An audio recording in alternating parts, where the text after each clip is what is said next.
የአሜሪካ መንግስት በኢትዮጵያ የሥራ ኃላፊዎች ላይ የጣለው የቪዛ ክልከላ አግባብነት የሌለውና የሁለቱን ሀገራት የቆየ መልካም ወዳጅነት ያላገናዘበ እንደሆነ የውጭ ጉዳይ ሚኒስቴር አስታወቀ። በሰሜን ሸዋ ዞን የተጎዱ ዜጎችን ለማቋቋምና አካባቢውን መልሶ ለመገንባት ከ1.5 ቢሊዮን ብር በላይ እንደሚያስፈልግ የአማራ ክልል ገለጸ። ከውጭ መረጃ ምንጭ ዓለም የኮቪድ-19 ወረርሽኝን የመዋጋት ጦርነት ላይ ናት ሲሉ የተባበሩት መንግስታት ድርጅት ዋና ጸሐፊ አንቶኒዮ ጉቴሬስ ተናገሩ። ጤና ይስጥልን። በድጋሚ ከኢትዮጵያ ቴሌቪዥን ኢቲቪ ዜና 57 እንደቀጠለ ነው። ጌታቸው ይግዛው ነኝ። የአሜሪካ መንግስት በኢትዮጵያ የሥራ ኃላፊዎች ላይ የጣለው የቪዛ ክልከላ አግባብነት የሌለውና የሁለቱን ሀገራት የቆየ መልካም ወዳጅነት ያላገናዘበ እንደሆነ የውጭ ጉዳይ ሚኒስቴር አስታወቀ። የአሜሪካ አስተዳደር በኢትዮጵያ የውስጥ ጉዳይ ጣልቃ ለመግባት የሚያደርገው ሙከራም ሙሉ በሙሉ ተቀባይነት የሌለው መሆኑን የውጭ ጉዳይ ሚኒስቴር ገልጿል። ተመስገን ሽፈራው። የኢትዮጵያ ፌዴራላዊ ዲሞክራሲያዊ መንግስት የወቅቱ የአሜሪካ አስተዳደር በኢትዮጵያ ባለስልጣናት ላይ የጣለውን የቪዛ እገዳ አስመልክቶ መግለጫ ሰጥቷል። የአሜሪካ የወቅቱ አስተዳደር በኢትዮጵያ መንግስት ስራ አስፈጻሚዎች ላይ የጣለው የቪዛ ክልከላ ከዚህ በፊት በኢኮኖሚ እንዲሁም በሰላምና ጸጥታ ዘርፉ አሜሪካ ለኢትዮጵያ የምታደርገውን ድጋፍ ለመገደብ ከተላለፈው ውሳኔ ጋር ተጨማሪ የሚሆን ነው። ኢትዮጵያን ጫና ውስጥ ለመክተት የአሜሪካ መንግስት የወሰነው ውሳኔም የኢትዮጵያ መንግስት ያሳዘነ እንደሆነ የውጭ ጉዳይ ሚኒስትር ገልጿል። የአሜሪካ የወቅቱ አስተዳደር ውሳኔ የኢትዮጵያ መንግስት እየወሰደ ያለውን እርምጃና የሀገሪቱን ነባራዊ ሁኔታ ያላገናዘበ ነው ያለው የውጭ ጉዳይ ሚኒስትር መግለጫ የኢትዮጵያ መንግስት በጋራ አሳሳቢ ጉዳዮች ላይ ከአሜሪካ አስተዳደር ጋር እየሰራ ባለበት ወቅት የመጣ ውሳኔ ነው ብሏል። ከአሜሪካ መንግስት ጋር በትግራይ ክልል ያለውንና የቀጣናውን ጉዳይ እንዲከታተሉ ከመጡት ልዩ ዲፕሎማት ጄፍሪ ፌልትማን ጋር በኢትዮጵያ ያለውንና ለትግራይ እየተደረገ ያለውን ሰብአዊ ድጋፍ አስመልክቶ ከፍተኛ የሥራ ኃላፊዎችን ጠቅላይ ሚኒስትሩን ጨምሮ አግኝቶ ውይይት አድርገው እንደነበር በማሳያነት መግለጫው ጠቅሷል። ከዚህ ውጪም የኢትዮጵያ ወቅታዊ ሁኔታ በሀገሪቱ ፖለቲካዊና ሁለንተናዊ ለውጥ ያመጣል ተብሎ በሚጠበቀው ስድስተኛው ሀገራዊ ምርጫ ዋዜማ መሆኑም የውሳኔውን ስህተትነት የሚያሳይ ነው ብሏል መግለጫው። በስድስተኛው ሀገራዊ ምርጫ አሸናፊ ሆኖ የሚመጣው ፓርቲ ሀገራዊ ውይይቶችንና የጋራ መግባባቶችን ያመጣል ተብሎ እንደሚጠበቅ ያነሳው የውጭ ጉዳይ መግለጫ ኢትዮጵያ እንደ ሀገር በዚህ ወሳኝ ሰዓት ድጋፍና ማበረታቻ እንጂ በሀገሪቱና በምርጫው ላይ ክፉ ጥላ የሚያጠሉ ውሳኔዎችን አትጠብቅም ብሏል። ኢትዮጵያና አሜሪካ ያላቸው ወዳጅነት ታሪካዊና የፈተና ጊዜያትን ያለፈ በመሆኑ ኢትዮጵያ ትልቅ ቦታ ትሰጠዋለች ያለው የውጭ ጉዳይ መግለጫ መሰል የቪዛ ክልከላና ሌሎች እገዳዎች የሁለቱን ሀገራት የቆየ የሁለትዮሽ ግንኙነት የሚጎዳ የተወሰነ ውሳኔም ከዚህ አንጻር ሲታይ አግባብ ያልሆነ ነው ብሏል። ከዚህ በላይ ግን የኢትዮጵያ መንግስት ያሳዘነው ከሁለት ሳምንታት በፊት የፌዴራል ሕዝብ ተወካዮች ምክር ቤት አሸባሪ ብሎ ከፈረጀው የህወሓት ቡድን ጋር የኢትዮጵያ መንግስት እኩል ለማስተናገድ መሞከሩ እንደሆነ መግለጫው በአጽንኦት አንስቷል። የጆ ባይደን አስተዳደር የወሰነው ውሳኔ የተዛባ ለመሆኑ ከዚህ የተሻለ ማሳያ እንደሌለም መግለጫው ጠቅሷል። ብሔራዊ መግባባትን ለመፍጠር ከዚህ በፊት የኢትዮጵያ መንግስት የሰራቸውን ስራዎች ለአብነት በማንሳት ከዚህ አንጻር የአሜሪካ አስተዳደር በኢትዮጵያ ውስጥ ጉዳይ ጣልቃ ለመግባት መሞከሩ ተገቢ እንዳልሆነና የአሸባሪውን ቡድን ለማነቃቃት የሚሰሩ ስራዎችም በምንም አይነት መንገድ ተቀባይነት እንደሌላቸው ገልጿል። የትግራይ ክልልን በሚመለከት በክልሉ ተፈጽመዋል የተባሉ የሰብአዊ መብት ጥሰቶችን ለመፍታትና ጥፋተኞችን በህግ ለመቅጣት የኢትዮጵያ መንግስት በገባው ቃል መሰረት በጠቅላይ አቃቤ ህግ በኩል ስራዎችን እየሰራ እንደሆነ የደረሰውን ጉዳት በገለልተኝነት ለመመርመርም ከኢትዮጵያ ሰብአዊ መብት ኮሚሽን በተጨማሪ የአፍሪካ የሰብአዊ መብት ኮሚሽን እንዲሁም የተባበሩት መንግስታት ድርጅት የሰብአዊ መብቶች ከፍተኛ ኮሚሽን ምርመራ እያደረጉ እንደሆነ አክሏል። የአሜሪካ መንግስት የወሰነው ውሳኔ ሚዛናዊነት የጎደለው ለመሆኑ የኢትዮጵያ መንግስት በትግራይ ለተፈጠረው የሰብአዊ ቀውስ ምላሽ ለመስጠት ከዓለም አቀፍ ግብረሰናይ ድርጅቶች ጋር ለመስራት ቁርጠኝነቱን በተግባር ባሳየበትና በክልሉ ሁሉም ስፍራዎች ሰብአዊ ድጋፍ እንዲደረግ ፍቃድ ሰጥቶ እየሰራ ባለበት ወቅት መሆኑ እንደሆነም መግለጫው አንስቷል። አስቸኳይ የዕለት ደራሽ ድጋፍ ለማድረግም የኢትዮጵያ መንግስት ያለውን ሀብትና አቅም አሟጦ እየሰራ እንደሚገኝ መግለጫው አንስቷል። በትግራይ ያሉ ችግሮችን ለመፍታት አሜሪካን ጨምሮ ከዓለም አቀፍ አጋር አካላት ጋር በትብብር እየሰራን ባለንበት ወቅት የአሜሪካ አስተዳደር የወሰነው ውሳኔ በአካባቢው የሚሰራውን በተጨባጭ ያለውን ስራ የሚያንኳስስ በሁለቱ ሀገራት መካከል ያለውን የቆየ ወዳጅነትና የህዝብ ለህዝብ ግንኙነትም የሚጎዳ ነው ሲል መግለጫው አክሏል። እንዲህ አይነቱ በኢትዮጵያ የውስጥ ጉዳይ ጣልቃ ለመግባት የሚሰሩ ስራዎች በአሜሪካ አስተዳደር በኩል ካልቆሙ የኢትዮጵያ መንግስት ከአሜሪካ ጋር ያለውን የቆየ ግንኙነት ዳግም ለመፈተሽ ይገደዳል ብሏል መግለጫው። ይህም ከሁለቱ ሀገራት የሁለትዮሽ ግንኙነት ያለፈ አንድምታ ሊኖረው ይችላል ብሏል።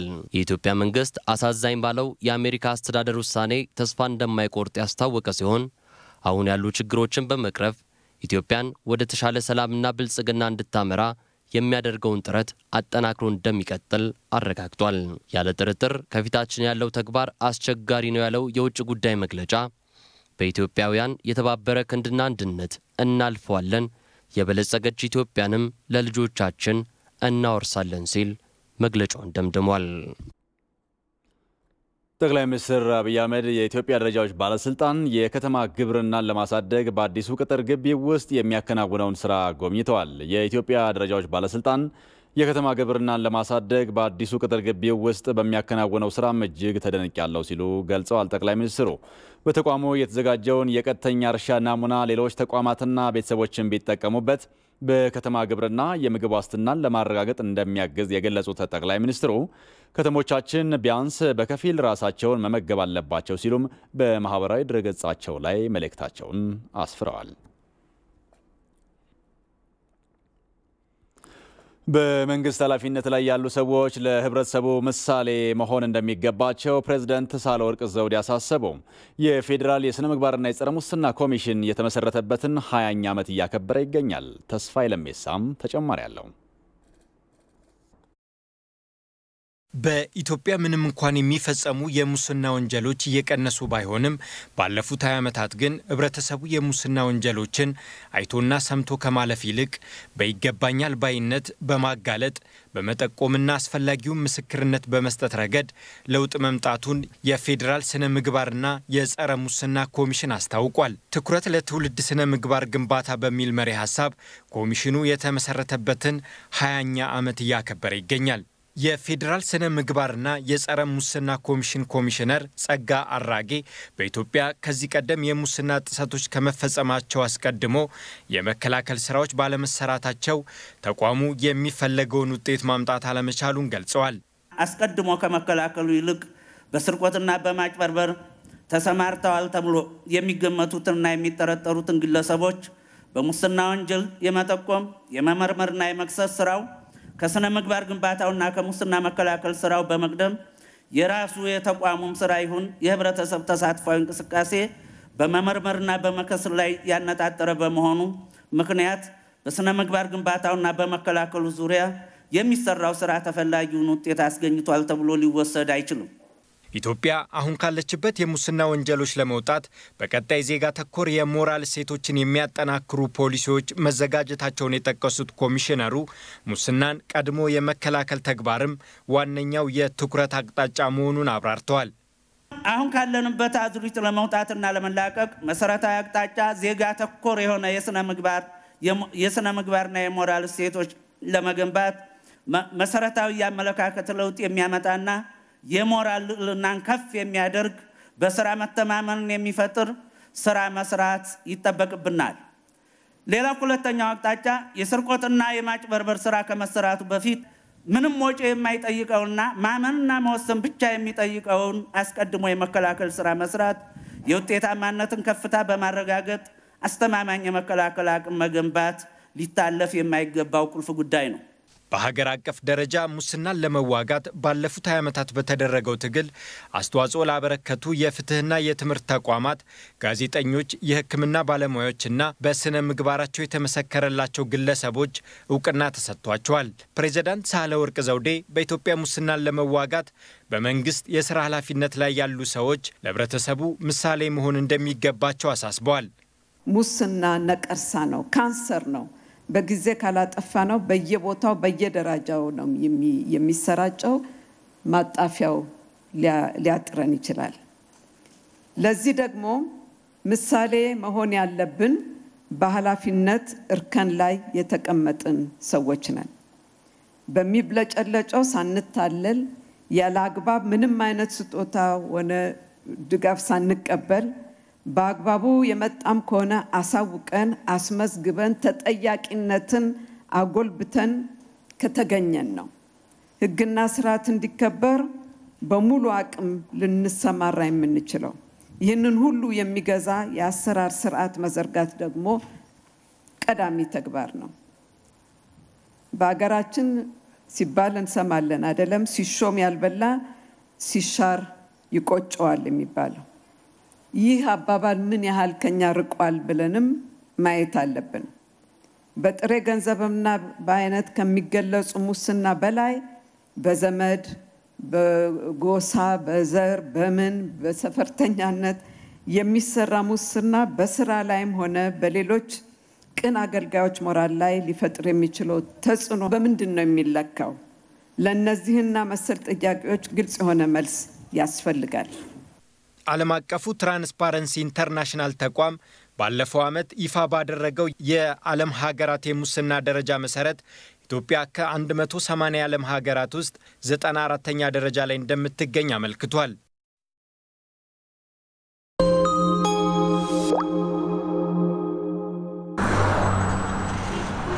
ምን አለ የራሴ ቤት መኖሪያ ቤት?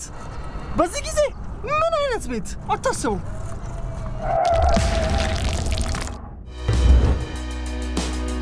ያለሙትን ለማሳካት ዘውትር ሲታትሩ ሲተጉ ነገን ብሩህ ለማድረግ ዛሬን ያመኑት ባንኮ ሩቅ የሚመስለውን ህልሞን ሊያደርግ ስለቆጠቡ ሊሸልሞ በ10ኛው ዙር ተመለሰ።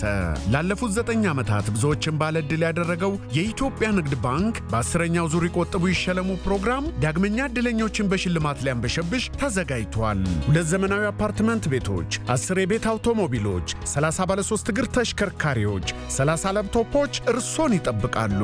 ከታህሳስ 23 ቀን 2013 ዓ.ም ጀምሮ ከ500 ብር ጀምሮ ሲቆጥቡ አሸናፊ የሚያደርጉት የዕጣ ቁጥር በስልኮ ይደርሶታል። ልብ ይበሉ፣ ከታህሳስ 23 ቀን 2013 ዓ.ም ጀምሮ ረዘም ላለ ጊዜና በርከት አድርገው ሲቆጥቡ ወደ ተሻለው ሽልማት ይቀርባሉ። የኢትዮጵያ ንግድ ባንክ ሁሌም የሚተማመኑበት ባንክ። ከኢትዮጵያ ቴሌቪዥን ዜናው እንደቀጠለ ነው። በሰሜን ሸዋ ዞን የተጎዱ ዜጎችን ለማቋቋምና አካባቢውን መልሶ ለመገንባት ከ1.5 ቢሊዮን ብር በላይ እንደሚያስፈልግ የአማራ ክልል አስታወቀም። የክልሉ ርዕሰ መስተዳድር አቶ አገኘሁ ተሻገር አካባቢውን መልሶ ለማቋቋምና ለአስቸኳይ እርዳታ የሚያስፈልገውን የገንዘብ አቅም ለማግኘት ኢትዮጵያውያን ድጋፍ እንዲያደርጉ ጠይቀዋል። ንብረቴ ተሆነ በአማራ ክልል ሰሜን ሸዋና የኦሮሞ ብሔረሰብ አስተዳደር ዞኖች በቅርቡ ተከስቶ በነበረው የጸጥታ መደፍረስ የደረሰውን ጉዳት ሲያጣራ የቆየው የቴክኒክ ኮሚቴ ሪፖርቱን ለክልሉ ከፍተኛ አመራሮች አቅርቧል።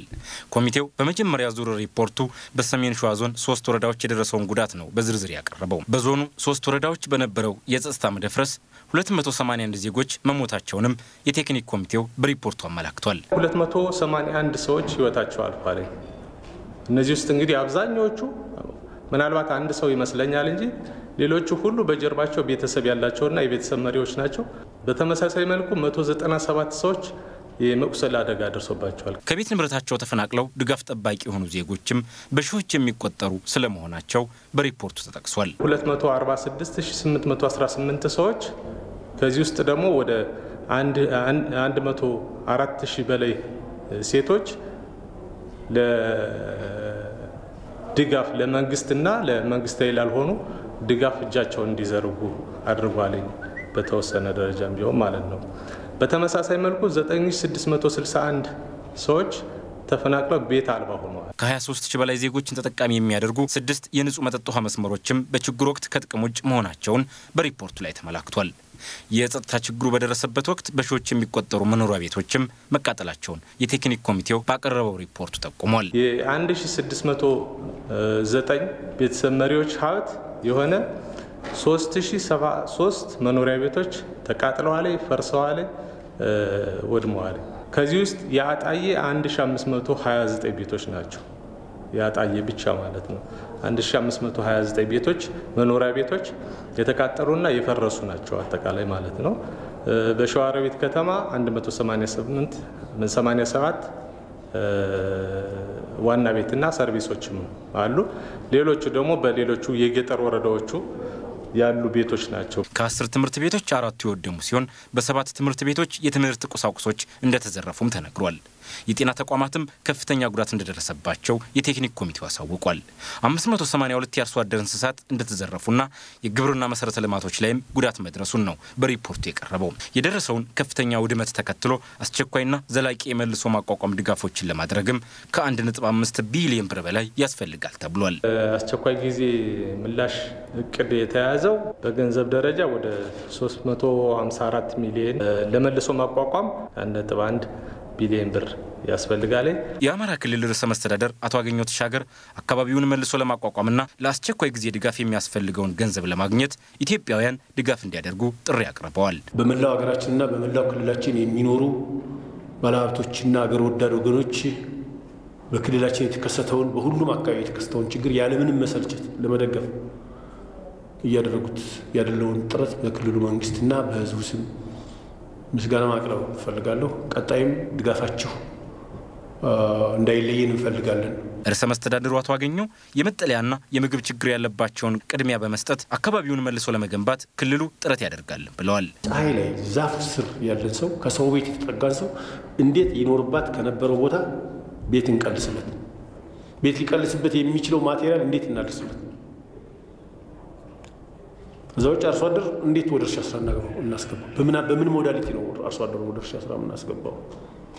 ከዛዎች መሰረታዊ የሚባሉ የመንግስት ተቋማት አሉ። ውሃ፣ የጤና አገልግሎት እንዴት እናስጀምራቸው፣ የትምህርት አገልግሎት እንዴት እናስጀምራቸው፣ የአስተዳደር ተቋማት እንዴት ስራ እናስጀምራቸው፣ በምን አግባብ እናስጀምራቸው፣ ከዛ እንዴት እያሻሻልን እንሂድ። በኦሮሞ ብሔረሰብ አስተዳደር ዞን የደረሰው ጉዳት እየተጣራ እንዳለና ሪፖርቱ ሲጠናቀቅ ይፋ እንደሚደረግም ተገልጿል። በተለያዩ ምክንያቶች የተፈጠሩ አለመግባባቶችን ለመፍታት የሚከናወኑ የእርቅ ስነ ስርዓቶች ትክክለኛ የሰላም ምንጭ እንዲሆኑ መስራት ያስፈልጋል ሲሉ የደቡብ ክልል ምክትል ርዕሰ መስተዳድር ርስቱ ይርዳው ተናገሩ። የቡርጂ፣ የአማሮ፣ የድራሼና የኮንሶ ዞን አካባቢዎች የሰላም ኮንፈረንስ ተካሂዷል። ሚካኤል ገዙ ከስፍራው ተጨማሪ ዘገባም አድርሶናል። ከዚህ ቀደም ከግጦሽ መሬትና ከአስተዳደር መዋቅር ጥያቄ ጋር በተያያዘ ተፈጥሮ የነበረውን ግጭት በእርቅ ለመፍታት የተዘጋጀ የሰላም ኮንፈረንስ በሰገን ከተማ ተካሂዷል። በዚህ ስነ ስርዓት ላይ የተገኙት የክልሉ ምክትል ርዕሰ መስተዳድር ርስቱ ይርዳው በአካባቢው ተፈጥሮ በነበረው የሰላም እጦት ከፍተኛ ጉዳት መድረሱን የተናገሩ ሲሆን አለመግባባቶችን ለመፍታት የሚከናወኑ የእርቅ ስነ ስርዓቶች ትክክለኛ የሰላም ምንጭ እንዲሆኑ መስራት ያስፈልጋል ብለዋል። በየሰፈሩ በየቀበሌው እርቅ ያወረዳችሁ ለዛሬ ማጠቃለያ ኮንፈረንስ ደርሳችኋል፣ ለፍታችኋል። ግን እስከ መጨረሻ ደግሞ ስራ እንዳለብን ማሰብ ያስፈልጋል። የልዩነትና የግጭት ሰባኪዎች ለየትኛውም ህዝብ አይበጁም ያሉት ርዕሰ መስተዳድሩ ቀጠናውን በማተራመስ የሚያተርፉ አካላት በየጊዜው የሚፈጥሯቸውን አጀንዳዎች በአንክሮ መመልከትና መከላከል እንደሚያስፈልግ ጠቁመዋል። በነበረው የጸጥታ ችግር ምክንያት ለረጅም ጊዜ ተቋርጦ የቆዩ የልማት ስራዎችን ለማስጀመርም የክልሉ መንግስት በሙሉ አቅሙ እንደሚሰራ ገልጸዋል። መንገዱን አሁን ጀምረናል። መንገዱ ተሰባብሮ መውጫ መግቢያ አልነበረውም። አሁን ሰላም ሰፍኗል፣ መንገድ መስራት ይቻላል የሚል ብስራት ስንሰማ ማሽኖቻችን አንቀሳቅሰናል። በሙሉ አቅማችን በጀት መድበን መንገዱን እንሰራዋለን። አርሶ አደራችን በግብርናው እናተጋዋለን። የጎደሉን የልማት ስራዎቻችን እንሰራለን። የውሃ ፕሮጀክቶቻችን እናስጀምራለን።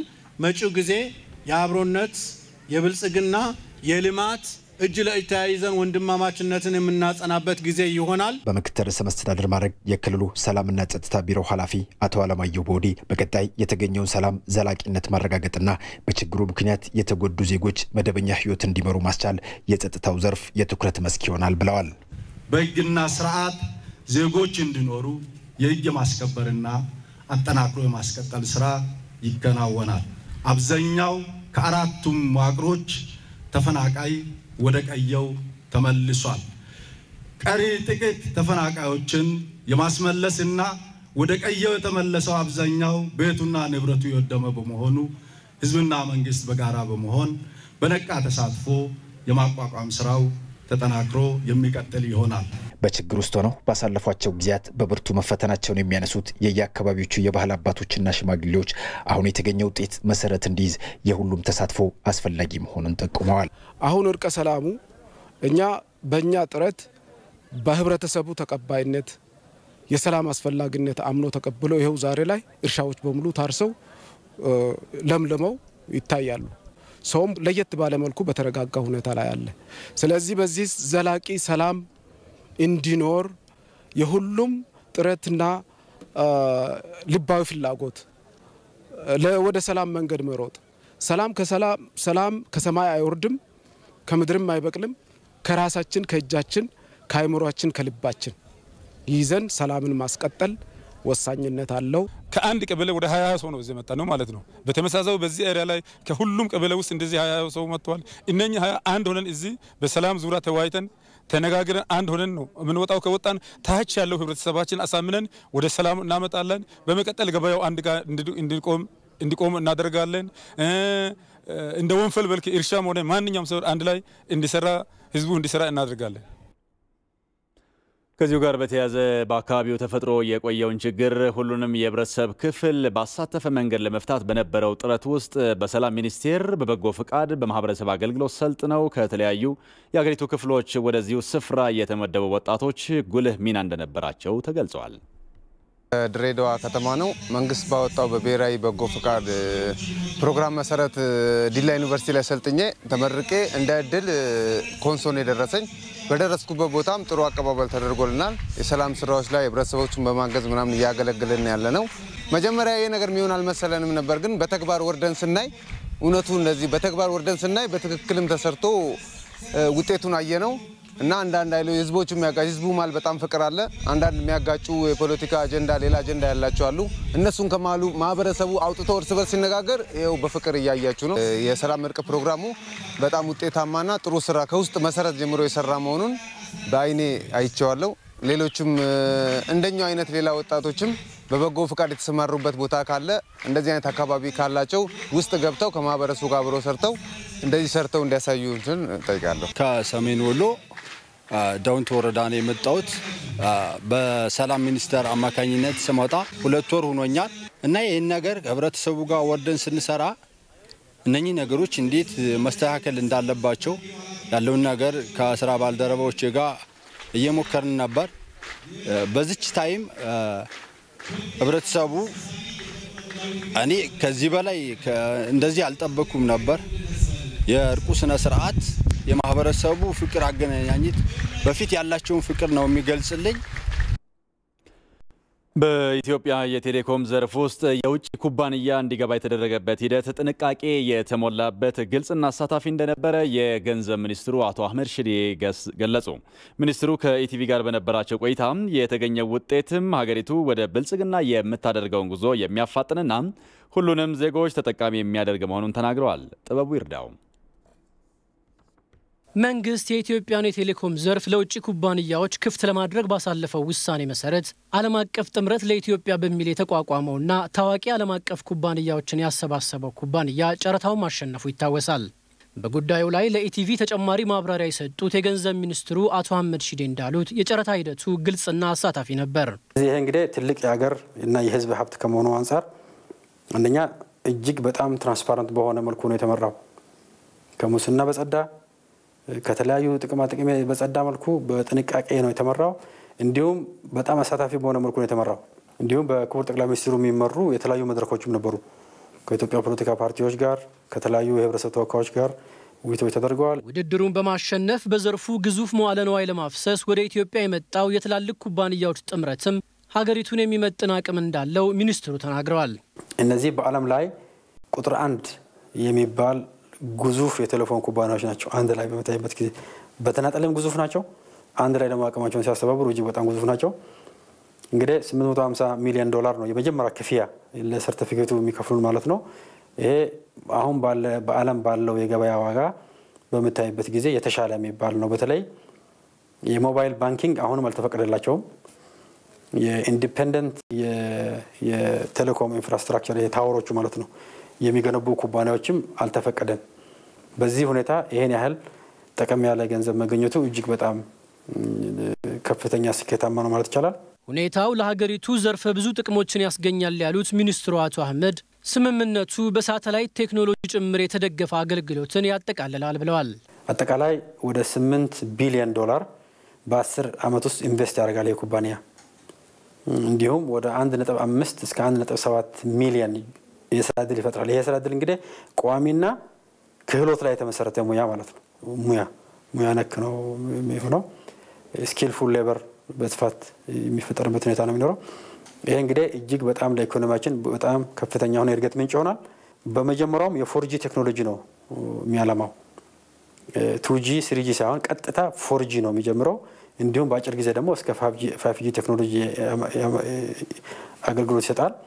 ይሄ አገልግሎት ደግሞ በአገር ውስጥ መሰረተ ልማት ከመገንባት በተጨማሪ ሳተላይት በኢትዮጵያን የሚቃኝ ሳተላይት በአጭር ርቀት በማምጠቅ ከሌላ ሀገር ማለት ነው በሳተላይት ቴክኖሎጂ የታገዘ የ5G እና 4G አገልግሎት በመላ አገልግሎት ለማድረስ ነው ቃል የገባው። ያሸነፈው በዛ ነው ማለት ነው። በተለይ ኢትዮጵያውያን ወጣቶች በዘርፉ የሚፈጠረውን ከፍተኛ መነቃቃት ለመጠቀም ራሳቸውን ሊያዘጋጁ እንደሚገባም ሚኒስትሩ ጥሪ አቅርበዋል።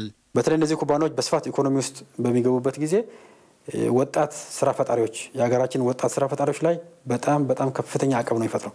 ይሄ ለወጣቱ በተለይ ትልቅ ዜና ነው፣ ትልቅ ብስራት ነው። ሁለተኛ የቴሌኮም ኦፕሬተር ወደ ሀገር ውስጥ የማስገባቱ ሂደትም በጥቂት ወራት ውስጥ እንደሚቀጥል የገንዘብ ሚኒስትሩ አቶ አህመድ ሺዴ አረጋግጠዋል። የኦሮሚያ ብድርና ቁጠባ ተቋም በተከፈለ 7 ቢሊዮን ብር ካፒታል ስንቄ በሚል ስያሜ ወደ ባንክነት አደገ። የብድርና ቁጠባ ተቋሙ በክልሉ ኢኮኖሚያዊ እድገት የጎላ ሚና እንደነበረው የገለጹት የኦሮሚያ ክልል ርዕሰ መስተዳድር አቶ ሽመልስ አብዲሳ አሁን ወደ ባንክ ማደጉ ሀገራዊ ኢኮኖሚያዊ ጠቀሜታውን ከፍ ያደርገዋል ብለዋል። ጌታቸው ባልቻ የኦሮሚያ ብድርና ቁጠባ ተቋም የዛሬ 23 ዓመት በ3 ሚሊዮን ብር ካፒታል ነው የተመሰረተው። በተለያዩ ችግሮች ውስጥ በማለፍ የአርሶና አርብቶ አደሩን የኑሮ ሁኔታ በማሻሻልና የስራ አጥነት ችግርን በመፍታት በኩል ትልቅ አስተዋጽኦ ማበርከቱም የተቋሙ የምስረታ ታሪክ ያመለክታል። የኦሮሚያ ብድርና ቁጠባ ተቋም ወደ ባንክ በማደግ ሲንቄ ባንክ በሚል ስያሜ ተመስርቷል። በሲንቄ ባንክ የምስረታ ጉባኤ ላይ የተገኙት የኦሮሚያ ክልል ርዕሰ መስተዳደር ሽመልስ አብዲሳ የኦሮሚያ ብድርና ቁጠባ ተቋም በክልሉ ኢኮኖሚያዊ እድገት ውስጥ የላቀ አስተዋጽኦ ማበርከቱን ገልጸዋል። ዋንኮን ዲነግዴን ኦሮሚያራ በከይ ከነኬሰት ገኙማዩ በከቧሉ ተመተሩ የኦሮሚያ ብድርና ቁጠባ ተቋም የኦሮሚያ ክልል ኢኮኖሚ አሁን ለደረሰበት ደረጃ የማይተካ ሚና ተጫውቷል። የቁጠባ ባህልን በማሳደግና በብድር አቅርቦት ህዝባችን ያለበትን የፋይናንስ እጥረት ለመፍታት ተቋሙ ትልቅ አስተዋጽኦ አበርክቷል። ከአነስተኛ ካፒታል ተነስቶ በቢሊዮኖች የሚቆጠር ካፒታል ማፍራት ችሏል። የኦሮሚያ ክልላዊ መንግስት ክልሉ አሁን የደረሰበትን ደረጃና የህዝባችንን ቀጣይ የኢኮኖሚ እድገት ግብ መሰረት በማድረግ የብድርና ቁጠባ ተቋሙን ሪፎርም አድርጓል። ተቋሙ ወደ ባንክ ማደጉ ህዝባችንን በሁሉም አቅጣጫ ለኢኮኖሚ እድገት እንዲንቀሳቀስ ትልቅ እገዛ ያደርጋል። የኦሮሚያ ክልላዊ መንግስትና የተቋሙ ባለአክሲዮኖች ትልቅ ውሳኔ ወስነው የኦሮሚያ ብድርና ቁጠባ ተቋም በተከፈለ 7 ቢሊዮን ብር ወደ ሲንቄ ባንክነት አድጓል። ኢትዮጵያ ከተረጅነት እንድትላቀቅ ኢኮኖሚውን ለማሳደግ ከሁሉም ተግባራዊ ስራ ርዕሰ መስተዳድር አብዲሳ ተናግረዋል። የኢትዮጵያ ሉዓላዊነት በኢኮኖሚው ላይ ይመሰረታል። ስንዴ በመለመን ፕሮጀክቶችን ለመስራት ድጋፍ በመጠየቅ ኢትዮጵያ ሀገራችን ብሎ በቃል ብቻ በመናገር የኢትዮጵያ ሉዓላዊነት ማረጋገጥ አይቻልም። የኢትዮጵያ ሉዓላዊነት በኢኮኖሚው ላይ ይመሰረታል።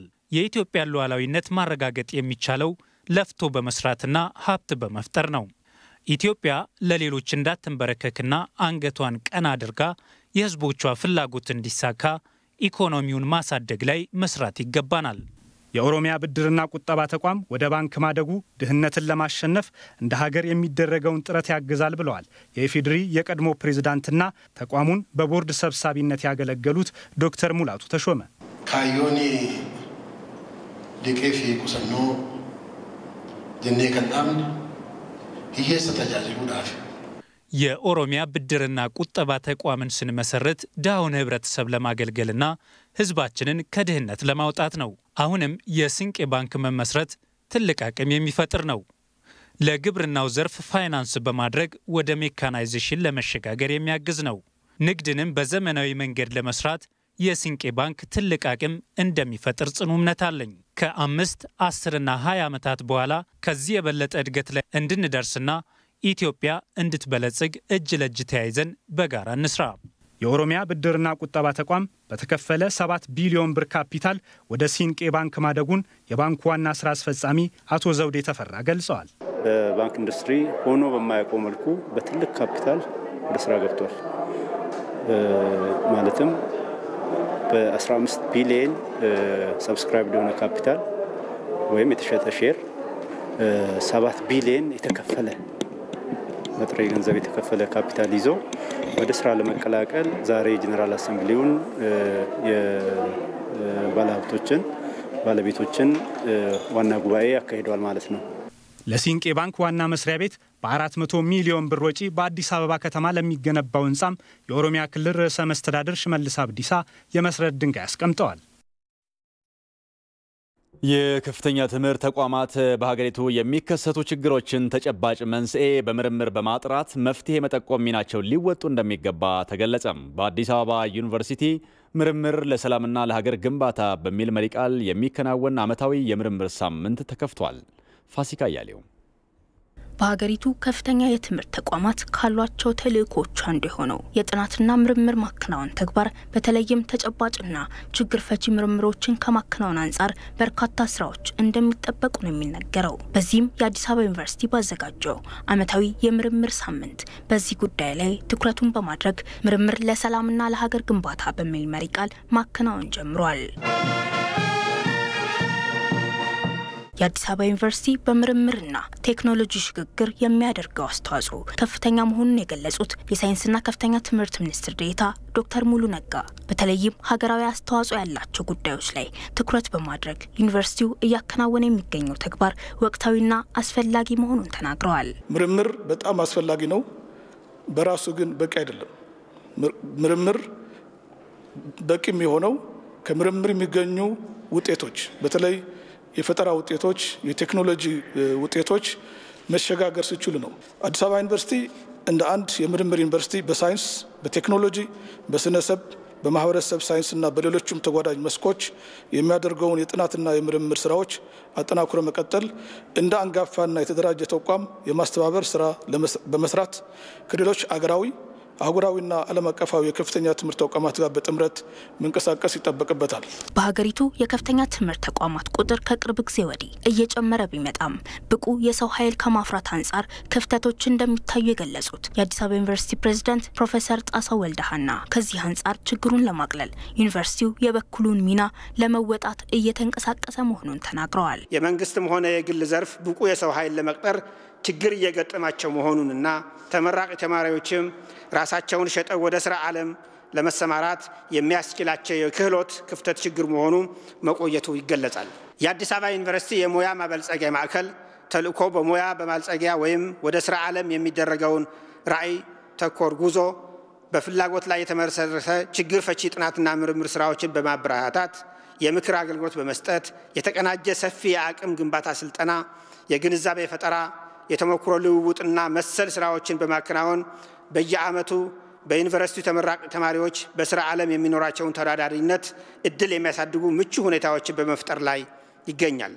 በዚህም ምርምር ለነዚህ ጉዳዮች የሚኖረው ሚና ላይ ትኩረት ያደረጉ የፓናል ውይይቶች የሚከናወኑ ሲሆን የሚከሰቱ ሀገራዊ ችግሮችን በምርምር በማጥራትና መፍትሄ በመጠቆም ረገድ የከፍተኛ ትምህርት ተቋማትን ሚና ማጉላት እንደሚያስፈልግ በዩኒቨርሲቲው የምርምርና ቴክኖሎጂ ሽግግር ምክትል ፕሬዝዳንት ዶክተር ምትኬ ሞላ ተናግረዋል። በዚህ ሳምንት ማሳወቅ የምንፈልገው ትክክለኛው እውነት የት ላይ ነው ያለው፣ እውነቱ ምን ይመስላል በተዛባ አካሄድ። ምክንያቱም አንዳንድ ጊዜ እውነታዎች በራሳችን አመለካከት ብቻ ይዘን ትክክል የሆኑ የሚመስሉ ነገሮች አሉና ከዓለም አቀፍ ተሞክሮ ከሳይንስ አኳያ እነዚህ ሂደቶች የት ጋር ነው የሚቆሙት እንዴት ነው የሚለውን ወደ ሰላም የሚያመጣበትን እውነተኛው መንገዶች እናወጣለን ብዬ አስባለሁ። ለአንድ ሳምንት በሚቆየው መርሃ ግብር የተለያዩ የምክክር መድረኮችን ጨምሮ የቴክኖሎጂና ስራ ፈጠራ እንዲሁም የመጽሐፍት አውደ ርዕይና ሌሎች ክንውኖች እንደሚስተናገዱም ተገልጿል።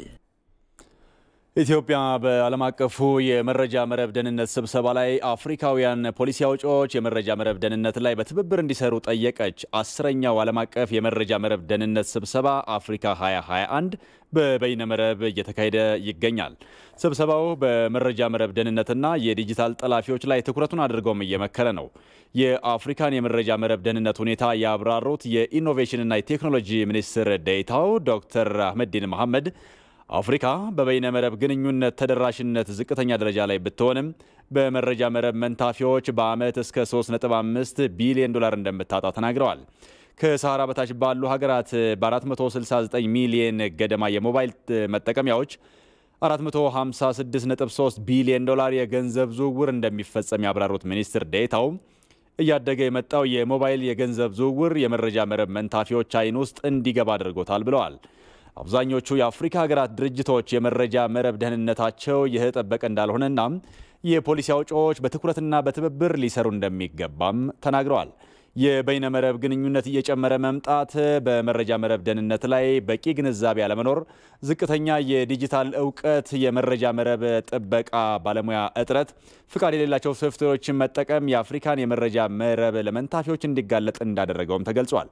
ሚኒስትር ዴኤታው ኢትዮጵያን ጨምሮ የአፍሪካን የበይነ መረብ ደህንነት ለማስጠበቅ ከአፍሪካ 2063 አጀንዳ ጋር በተጣጣመ መልኩ እየተሰሩ ያሉ ስራዎችን አብራርተዋል። በሂደት ላይ ያለው የአፍሪካ የአይሲቲ እድገት ህግና ፖሊሲ፣ የኢንተርኔት መንግስት ሰነድ መዘጋጀቱ፣ የመረጃ መረብ ደህንነትና የግል መረጃ ጥበቃ አዋጅ ማላቦ ኮንቬንሽን ማለት ነው፣ የመረጃ ደህንነት ዳሰሳ ስራዎች እየተሰሩ መሆናቸውንም ጠቅሰዋል። ዓለም አቀፉ የመረጃ መረብ ደህንነት ስብሰባ ትኩረቱን የመረጃ መረብ ደህንነት ላይ አድርጎ በየዓመቱ የሚካሄድ ስብሰባ ነው።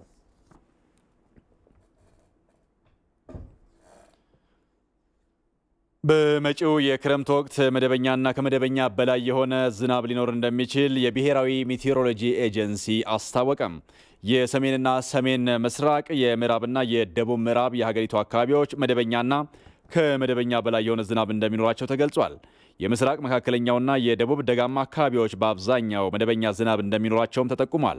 የክረምቱ የዝናብ ወቅት ለግብርና ስራና በክረምቱ ለሚካሄዱ ሌሎችም የልማት ስራዎች አመች እንደሚሆን ነው የኤጀንሲ ዋና ስራ አስኪያጅ አቶ ፈጠነ ተሾመም የተናገሩት። መደበኛና ከመደበኛ በላይ የሆነ ዝናብ መኖሩ በዚህ ክረምት ላይ የክረምት ተጠቃሚ በሆኑ አካባቢዎች ላይ የድርቅ ወይንም የዝናብ እጥረት አንጠብቅም ማለት ነው። ስለዚህ የተሻለ ዝናብ የሚጠበቅበት ለአጠቃላይ ማህበራዊ ኢኮኖሚያዊና የልማት ስራዎቻችን እገዛ ሊያደርግ የሚችል የዝናብ ሁኔታ ሊኖር እንደሚችል ትንበያው ያመለክታል ማለት ነው።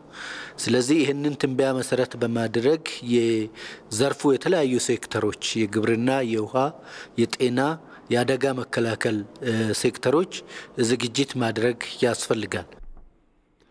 ሪፖርተራችን የድነቃቸው ሰማው እንደዘገበው በአንዳንድ አካባቢዎች ከባድ ዝናብ ሊኖር ስለሚችል ለጎርፍ ተጋላጭ የሆኑ አካባቢዎችም አስፈላጊውን ጥንቃቄ እንዲያደርጉም አሳስበዋል።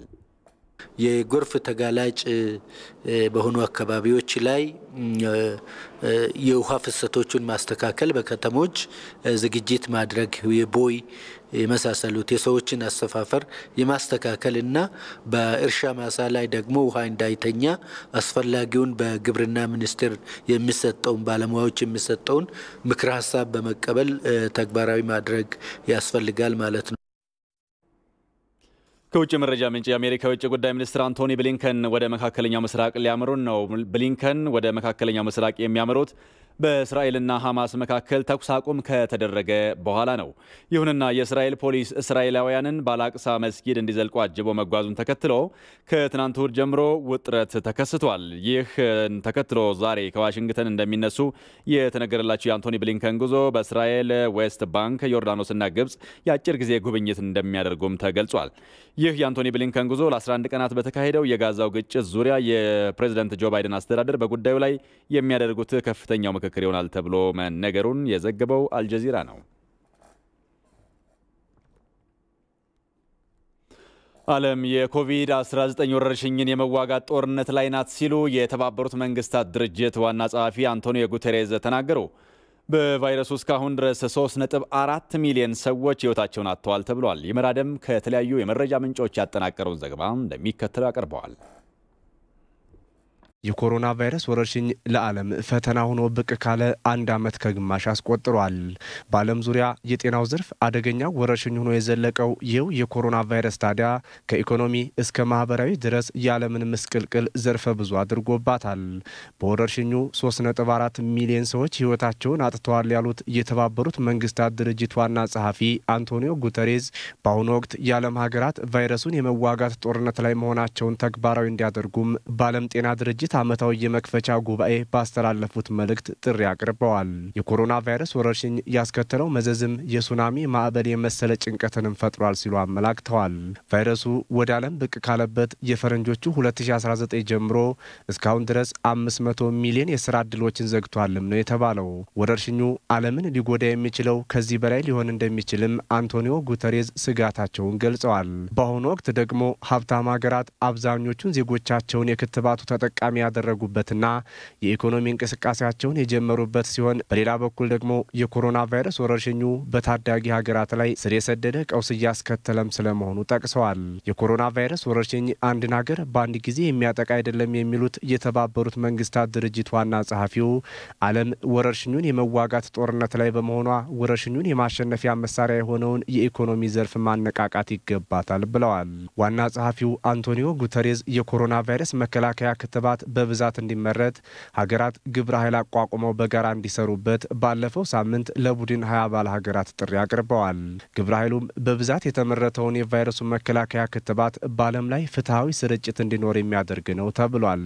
እስካሁን ድረስም በታዳጊ ሀገራት የተሰራጨው ክትባት በቂ ባለመሆኑ በፍትሐዊነት ተደራሽ አድርጎ ወረርሽኙን ለማሸነፍ ዓለም በከፍተኛ ደረጃ የፖለቲካ ቁርጠኝነት ሊኖራት እንደሚገባም አንቶኒዮ ጉተሬዝ አጽንኦት ሰጥተው አሳስበዋል።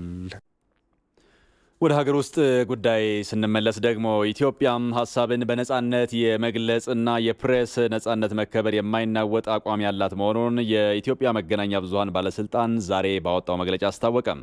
ሀሳብን በነጻነት የመግለጽና የፕሬስ ነጻነት መብቶች በሕገ መንግስቱ የተረጋገጡ እሴቶች ናቸው ያለው ባለስልጣኑ የኢትዮጵያ መንግስት እነዚህን እሴቶች ለመጠበቅ ቁርጠኛ መሆኑን በድርጊት ያረጋገጠ መሆኑንም ጠቁሟል። አሁን በስልጣን ላይ ያለው መንግስት ወደ ስልጣን እንደመጣ በቀዳሚነት የወሰደው እርምጃ ጋዜጠኞችንና የፖለቲካ እስረኞችን መፍታት እንደነበረም በምሳሌነት አንስቷል። የውጭም ሆነ የሀገር ውስጥ ጋዜጠኞች የመረጃ ተደራሽነትን እንዲያገኙ ለማስቻልም ለበርካታ ዓመታት ተጥለው የቆዩ ክልከላዎችና እንቅፋቶች ሙሉ በሙሉ መነሳታቸውን ጠቅሷል። በአሁኑ ሰዓትም በ129 ቋሚ ዘጋቢዎች የተወከሉ 35 የውጭ የዜና ድርጅቶች ሀገሪቱ ውስጥ እንዳሉም ባለስልጣኑ ገልጿል። ከዚህም ባለፈ በትግራይ ክልል ሲካሄድ በነበረው የሕግ ማስከበር ዘመቻ ወቅትም ከተለያዩ ሀገራት ለተውጣጡ 82 የውጭ ጋዜጠኞች ጊዜያዊ ፈቃድ ተሰጥቶ ያለውን ሁኔታ መዘገብ የሚችሉበት ሁኔታ መመቻቸቱን አመላክቷል። ሀሳብን በነጻነት የመግለጽና የፕሬስ ነጻነት መብቶች በሁሉም ወገኖች መከበር ይኖርባቸዋል ያለው የመገናኛ ብዙሃን ባለስልጣን ጋዜጠኞቹ የግጭት ዘገባዎችን በተመለከተ ሁኔታውን በሚገልጽ መልኩ ሙያዊ የሆኑ የአዘጋገብ ደንቦችን አክብረው ይዘግባሉ የሚል እምነት እንደነበረው አውስቷል።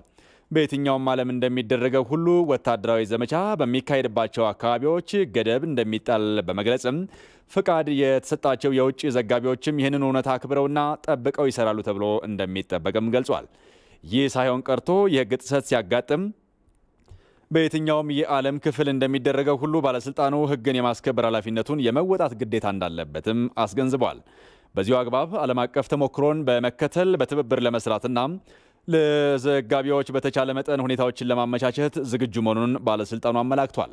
አሁንም ቢሆን መንግስት ሀሳብን በነጻነት የመግለጽና የፕሬስ ነጻነትን መከበር በተመለከተ የያዘው አቋም የማይናወጥ መሆኑን ገልጾ ሀገሪቱም ሆነች ባለስልጣኑ በቅንነት ስራቸውን የሚሰሩ ጋዜጠኞችን ለማስተናገድ ዝግጁ መሆኑን ገልጿል። ወደ ስፖርታዊ መረጃዎች ቀጥሎ እንሻገራለን። የሚያቀርብልን